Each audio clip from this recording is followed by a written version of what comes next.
老有人问我说：“你们家那大猫砂盆还在不在拉屎去？”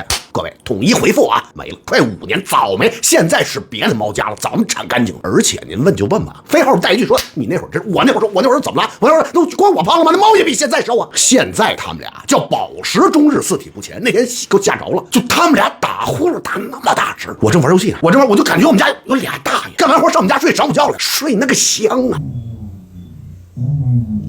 鼾声如雷，稳如牢口。我就不明白，您一个猫就14、15斤这么大个啊，就怎么打出这么大声呼？你是不是偷着把我卡祖笛给吃了？上网查，打呼噜原因，鼻腔咽喉也没有什么问题，吸烟酗酒他俩也没这个习惯，睡姿不当有没有可能？翻过来还打，那就只有一个结论，那就是什么？胖的剪，必须剪，这立刻给你们俩剪。这不愧是咱养的猫，就想让他们俩动混2下，没戏，根本不吃您这一套。给球球不踢，给毛毛不追。猫薄荷没有任何吸引力，小鸟耗子根本没兴趣。激光笔、破纸箱、海绵球、毛线枪，无论什么新鲜玩具啊，玩3下就玩3下，立刻识破我的奸计。最多就是引起一下警惕，然后默默放弃。想给他们俩断回来，给我们俩这够呛，就是不知道练谁呢。这100。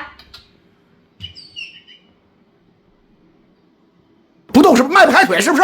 那就咱管住嘴。哎，给你们来一点低热量的猫饭。网上查说啊，英短和美短就是因为基因的问题，本身就容易发胖，跟我一样的。那人家问题有专门给这2辆猫设计的专用猫饭的，皇家英短猫粮和皇家美短猫粮。没球这份皇家英短猫粮特别添加了3大营养成分，对小心心很友好，优质蛋白加抗氧化复合物，促进吸收，让猫咪保持均衡体态。李白这份皇家美短猫粮可以减轻身体负担，皇家57年大品牌，高品质好口碑，精准营养。现在不光人得减，连猫都得减。那会儿我老纳闷，我说我在国外见过的猫啊，都是一条一条，咱这边无论是家猫野猫，全是一辆一辆。是因为咱这边火腿肠多吗？是因为咱这边猫条便宜吗？是因为咱这边吃的好吗？还是因为咱这边人普遍比外国更害怕这些毛茸茸的小玩意儿？